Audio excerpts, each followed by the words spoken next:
pagi Taruna, bertemu kembali dengan saya dalam mata pelajaran Sistem Navigasi Elektronik. Dan kali ini yang kita bahas adalah tentang pengertian radar.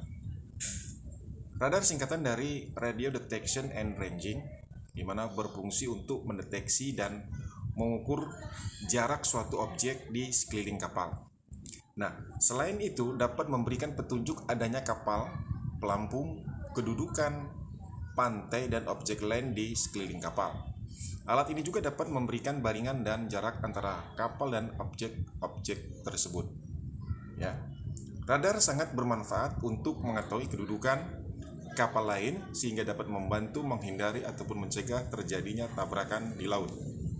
Radar akan sangat berguna pada saat cuaca buruk, keadaan berkabut, dan berlayar di malam hari, terutama apabila petunjuk pelayaran seperti lampu suar, pelampung, bukit, atau bangunan visual tidak dapat diamati. Nah, kelebihan utama radar dibandingkan dengan alat navigasi elektronik lain adalah radar tidak memerlukan stasiun-stasiun pemancar. Bagian-bagian daripada radar. Ini kita akan bahas bagian-bagian daripada suatu radar. Yang pertama adalah timer ataupun trigger. Bagian ini berfungsi untuk membangkitkan pulsa-pulsa yang bertegangan tinggi yang diteruskan pada modulator dan indikator dalam waktu yang sama.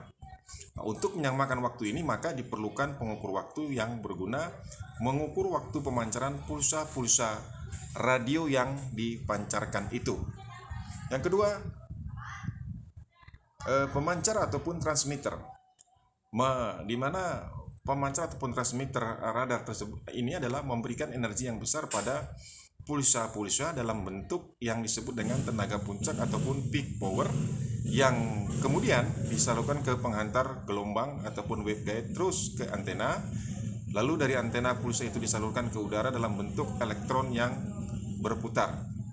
Nah, bagian pemancar ini pada instalasi di kapal disatukan dalam satu kabin atau kotak. Ya. Lanjut, penghubung TR dan anti TR ya. Transmitter TR ya. Ini transit and receive ya, transmitter artinya ya. Tenaga gelombang radio yang dipancarkan oleh bagian pemancar ataupun transmitter dan tenaga gema pulsa yang kembali dari sasaran melalui antena ke bagian penerima ataupun receiver sama-sama melalui penghantar gelombang yang sama. Nah, untuk mengatur penyaluran energi pulsa ke antena dan dari antena penerima tersebut dilakukan secara berganti-ganti dengan menggunakan penghubung ataupun switch ataupun elektronik yang dinamakan dengan TR dan anti TR switch. Nah, TR itu maksudnya adalah transit and receive ya.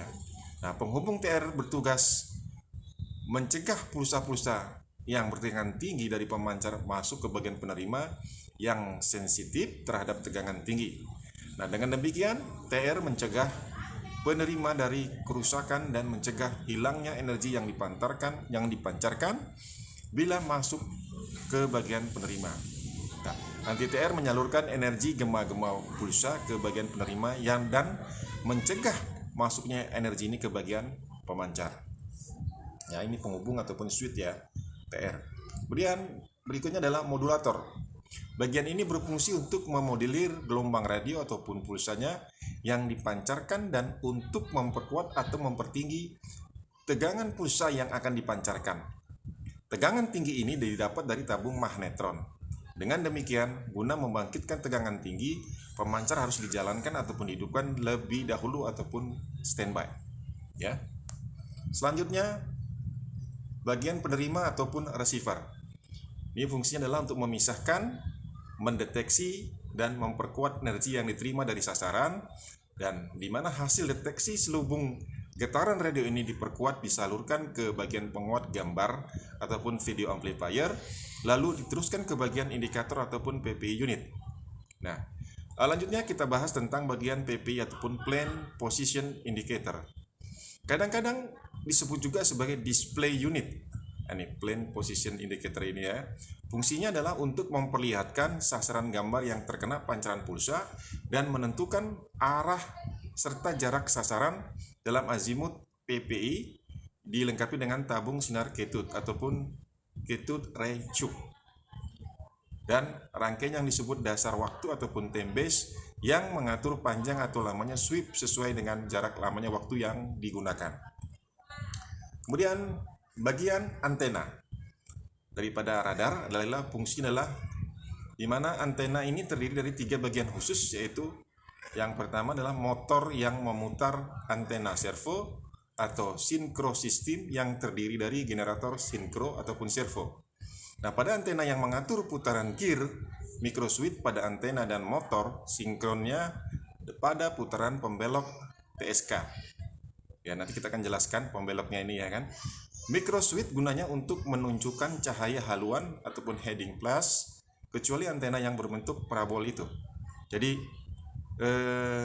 ketiga bagian ini biasanya ditempatkan dalam satu kotak yang disebut dengan pedestal ya. Kita akan lihat nanti ya gambarannya. Nah, ini tampilan radar.